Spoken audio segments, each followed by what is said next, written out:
वक्रतुंड महाकाय सूर्यकोटि समप्रभ निर्विघ्नं कुरु मे देव सर्वकार्येषु सर्वदा। गणेश उत्सव की आपको बहुत बहुत शुभकामनाएं। गणेश उत्सव गणेश चतुर्थी से प्रारंभ होकर भाद्रपद मास की चतुर्दशी तिथि यानी अनंत चौदश तक 10 दिन का महा उत्सव है। 2023 भाद्रपद मास शुक्ल पक्ष की चतुर्थी तिथि जो कि 18 सितंबर सोमवार दिन के 12:40 से आरंभ हो रही है और अनंत चौदश जो कि 28 सितंबर को मनाई जाएगी। इस दौरान तकरीबन 10 दिन गणेश महोत्सव मनाया जाएगा। गणेश चतुर्थी यानी गणेश जी का जन्मदिन जो भाद्रपद मास की शुक्ल पक्ष की चतुर्थी को आता है। मेरे एक पिछले वीडियो में जीवन यात्रा प्लेलिस्ट के अंडर क्या करें क्या ना करें और अंतरात्मा की आवाज़, इस वीडियो में मैंने आपको डिटेल में समझाया था कि हम इस धरती पर आए हैं, हमें इस मनुष्य जन्म इस धरती पर अपने जन्म को लेकर क्या करें क्या ना करें के बारे में ज्ञान होना आवश्यक है।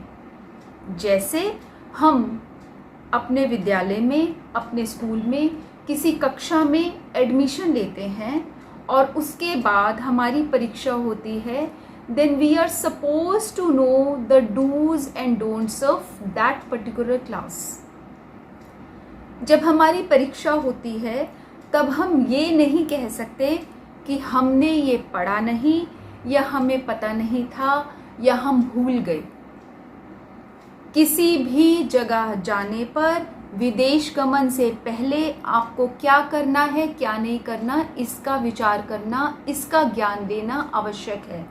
नहीं तो उस जगह का जो भी रूल है, जो भी नियम है, जो भी विधान है, उसके अंतर्गत हमें फल या दंड का भागी बनना पड़ता है। इसी तरह पूरे वर्ष में कुछ ऐसे स्पेशल डेज होते हैं, शुभ दिन होते हैं, जिनमें की गई प्रभु की पूजा अर्चना, आराधना, जप, तप, पाठ, हवन, होम, शुभ कार्य, दान, दक्षिणा, इसका कई गुना फल मिलता है। गणेश पूजा, गणेश वंदन, गणेश महोत्सव भी उन्हीं दिनों में से कुछ दिन हैं।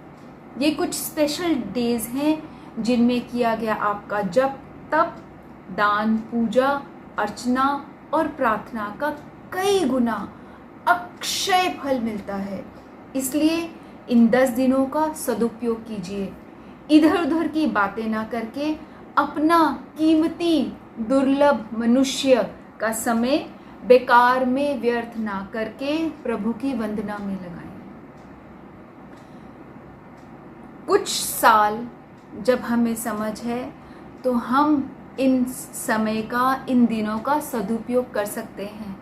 ना जाने कब हमारी समझ हमें धोखा दे जाए, न जाने ये क्षणभंगुर जीवन कब खत्म हो जाए, न जाने कब हम उस कगार पे पहुंच जाएं, शारीरिक मानसिक हमें सुध ना रहे, हमें हमारी शक्ति ना रहे और हम ऐसे ही हाथ मलते रह जाएं कि अब क्या करें। इसीलिए सदुपयोग कीजिए, इन 10 दिनों का उपयोग कीजिए और अपना दुर्लभ मनुष्य जन्म सफल बनाने का प्रयास कीजिए। एक और बात,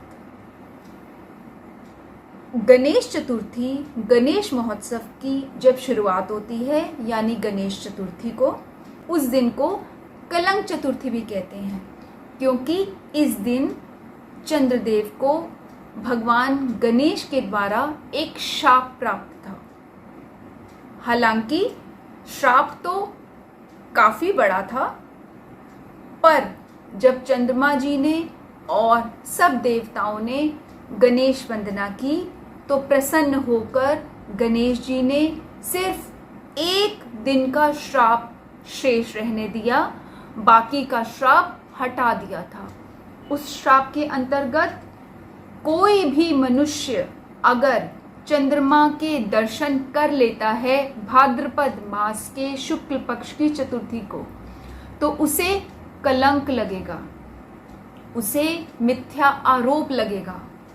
इसलिए गणेश चतुर्थी, कलंक चतुर्थी के दिन चंद्रमा के दर्शन सर्वथा वर्जित हैं, निषेध हैं।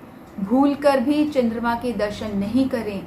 अपने आसपास वालों को बताएं, अपने परिवारजनों को बताएं, अपने मित्रों को बताएं, अपने बच्चों को बताएं, क्योंकि जाने या अनजाने किया गया ये कर्म, ये चंद्र दर्शन दोष तो अवश्य लगाएगा।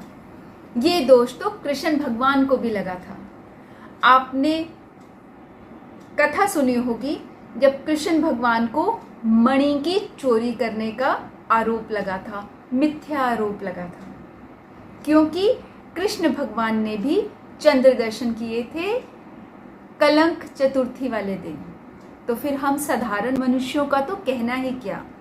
इसलिए डूज एंड डोंट्स अपनी दिनचर्या, अपनी जीवनचर्या, अपने दुर्लभ मनुष्य में ये ज्ञान प्राप्त कीजिए और ध्यान रखिए क्या करना है, क्या नहीं करना, क्या कहना है, क्या नहीं कहना, कहाँ जाना है, कहाँ नहीं जाना, क्या देखना है, क्या नहीं देखना, क्या सुनना है, क्या नहीं सुनना, क्या कहना है, क्या नहीं कहना, क्या करना है, क्या नहीं करना।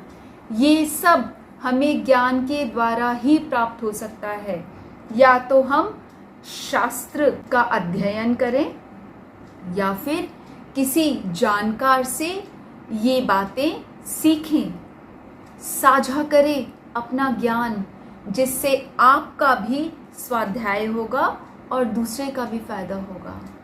इसलिए गणेश चतुर्थी और गणेश महोत्सव के 10 दिन गणेश भगवान की, प्रथम पूजनीय भगवान की पूजा कीजिए, अर्चना कीजिए, गणेश पुराण का पाठ कीजिए, स्तोत्र का पाठ कीजिए, पूजा अर्चना कीजिए, भगवान को बढ़िया बढ़िया मिष्ठान बना के खिलाइए, उत्सव की तरह मनाइए और प्रभु का आशीर्वाद प्राप्त कीजिए। भगवान को कहिए, हे भगवान हमें रिद्धि दें, हमें सिद्धि दें, हे बुद्धि के दाता हमारी बुद्धि हमेशा सही काम करती रहे, हमें हमेशा ये समझ रहे क्या गलत है क्या सही है, हम हमेशा धर्म के रास्ते पर चलें, हम हमेशा सही रास्ते पर चलें, हम अपना दुर्लभ मनुष्य जन्म सफल बनाने का प्रयास करें, ताकि अंततः हमारा ये दुर्लभ मनुष्य जन्म सफल हो। प्रभु आपसे प्रार्थना है, हमें इतनी शक्ति दीजिए कि हम मंत्र जप कर सकें, अपना जन्म सफल कर सकें। ओम गं गणपतये नमः। ये है भगवान गणेश का बीज मंत्र, बीज जिससे उत्पत्ति होती है, बीज मंत्र जो सबसे शक्तिशाली मंत्र होता है, जो आपको लोक और परलोक में सब कुछ दे सकता है और सब कुछ देता है।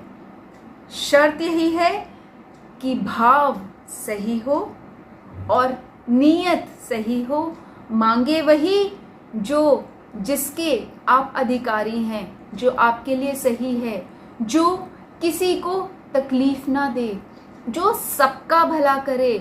तो आइए गणेश महोत्सव को एक साथ मिलकर उत्सव के रूप में बनाएं। ओम गं गणपतये नमः। जय श्री गणेश।